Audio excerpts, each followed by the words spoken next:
You're tuning into Black and White Sports on YouTube. The no-holds-barred truth on sports.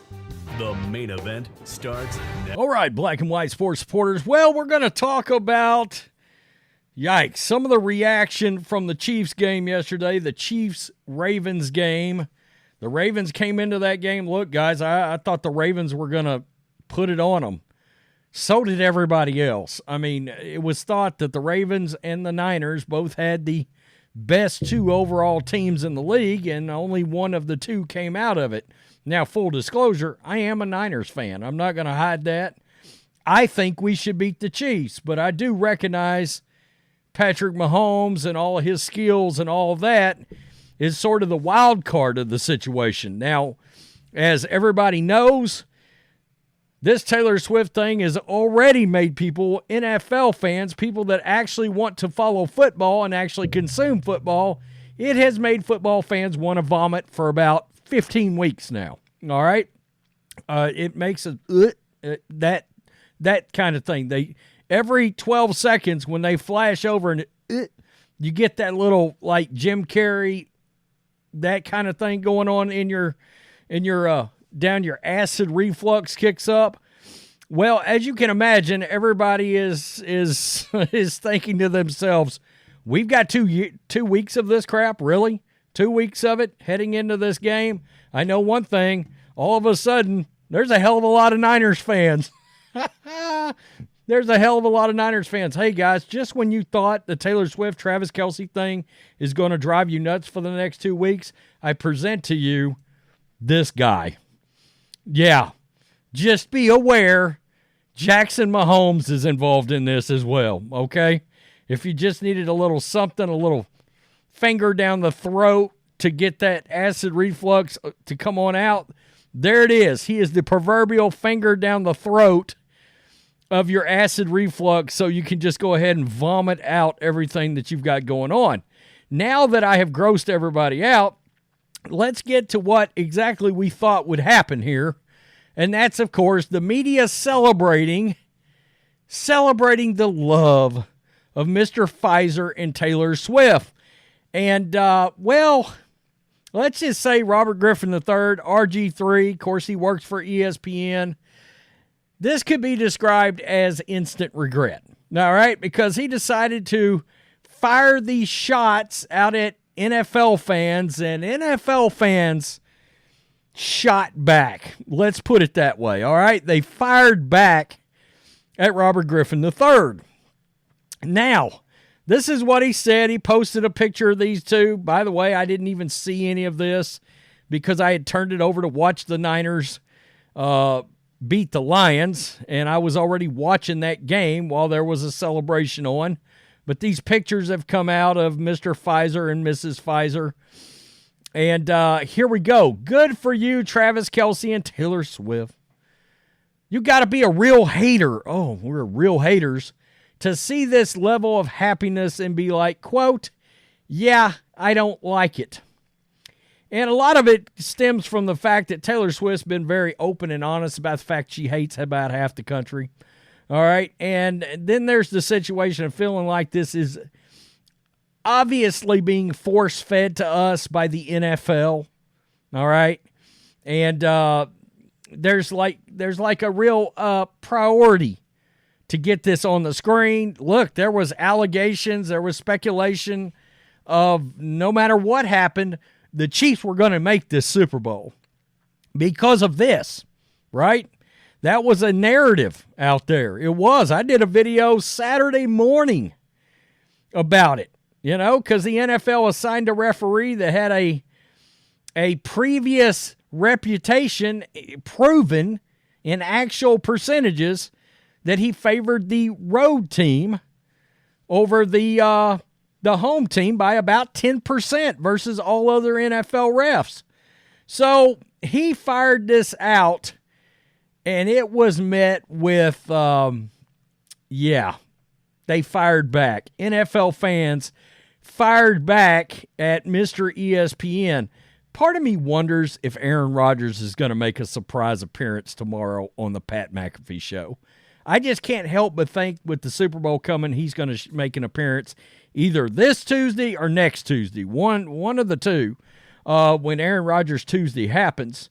So let's get a little reaction here. It's interesting how the NFL never made this much fuss about any other player and his wife/girlfriend in the over 75 years of the NFL. Anybody remember Tony Romo and was it Jessica Simpson, I think? I mean, I'm just wondering.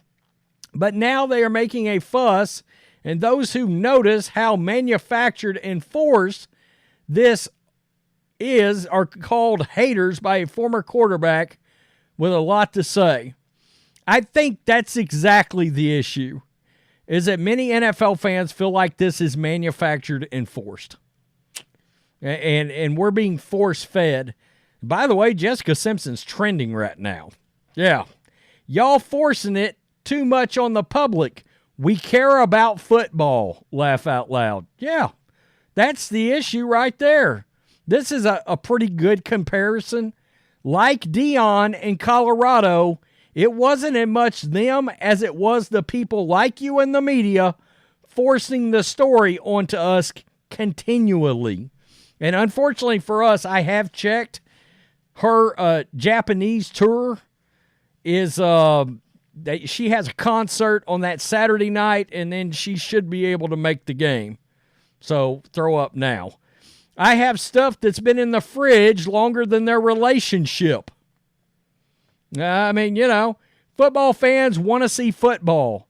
If you want to see Taylor Swift, buy a ticket and go to one of her concerts. Not a bad thing to say. I don't like it, Robert. I mean, yeah, there you go. There you go. Tell you what, happy for them until they start pushing vaccines and their leftist politics. We all know that's coming. That's interesting. How about this one? And this is interesting. And look at this. This is going in my thumbnail. I can tell you right now. This is how NFL fans feel right now. You will see this. Quote, you got to be a hater to see this level of happiness and be like, yeah, I don't like it. Or, hear me out on this one. Their lives are theirs and good for them.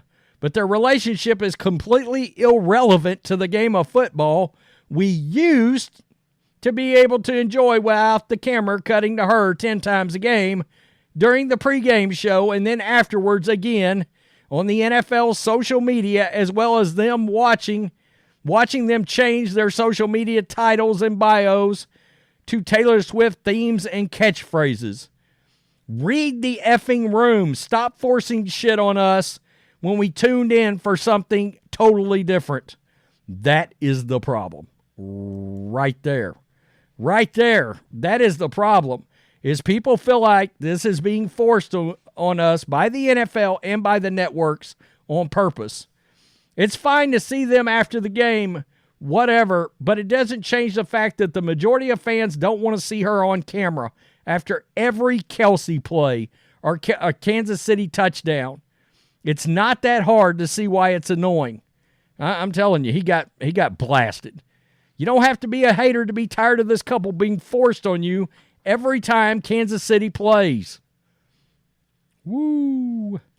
People know when the game is being manipulated for ratings and advertisers. Woo. I like football, not terrible music. It's not hate. People are just tired of seeing it. This is the NFL, not the dating game. Keep the hype of the game, not the players' personal relationships. Well, then call me a hater because I don't like it. Oh, man. I have zero interest in watching a Swift 49ers Super Bowl until she writes up their breakup song. Yeah, breakup song will sell a ton of albums. Probably will. That is how she looked 12 boyfriends ago with Harry Styles. And that turned out good. Oh, and here's some real shots fired. It's not hate. He's a low-class individual, and her music is insufferable. I mean, look, yikes. Yikes. I think a lot of people feel this way too. No one has anything wrong with them being happy together. The issue is the obvious push from the NFL and other networks to push this relationship to attract teenage girls into watching football. It's 100% a marketing ploy. I'd be okay with that if it was clever, but they're not even trying. Woo. I mean, again, RG3 is getting rolled here, folks. Rolled. Mr. Pfizer and his staged girlfriend need to stay in the tabloids and out of football. You'd be shocked how many people believe this is a forced relationship because of that Band-Aid on his arm. That's a thing. That's a real thing, folks. It's not knocking happiness, RG3. It's about we all know how it will end with Taylor, and I'm happy for Mr. and Mrs. Pfizer. Oh, it's not the couple itself. It's the constant attention. There's 50 other players. This is a paid and schemed distraction. Woo-wee. Yeah, I'm so here for it. Okay. I mean, that's great. Yeah, I don't like it. I mean, it's crazy. It's crazy. I guess I'm a hater. This guy says, relax, my dislike for the Chiefs was long before Swifties entered the conversation. I mean, yeah, I'm a real hater then. They don't put God first. There you go. There you go. Yay them. Better? ? The problem isn't that half the country hates her. It's that she publicly has said she hates half the country. We heard. Don't get it twisted. Yeah. The NFL is exploiting their relationship and all of her fangirls for profit. Mr. Pfizer, that's all you need to know. The fakest, most scripted relationship ever. I mean, a lot of people. People know a psyop when they see it. Totally contrived. It looks like social engineering. And then this next guy just comes out and asks, are you triple vaxxed? Oh, guys, 2 weeks. 2 weeks. We got to make it through the Super Bowl. Look, my Niners are playing in it. I'm fired up for that. I feel like we should be able to beat them. And I'm not a Chiefs hater, really. I mean, these other teams I just cover. But, yeah, NFL fans, they're over it. They're done with it. They are totally done with it. They can tell this feels force-fed. Whether the relationship is forced, nobody knows. But it's obvious the networks in the NFL, well, they're forcing this into our face holes. And people don't want to see it. They're like, I'm here to watch football. If you show her twice a game, it's one thing. They showed her what? It felt like 25 times yesterday. Yikes. Tell me what you think. Peace. I'm out. RG3, do better. Till next time. Thanks for watching the show. Be sure to like, comment, and subscribe. Be sure to tune in next time on Black and White Sports.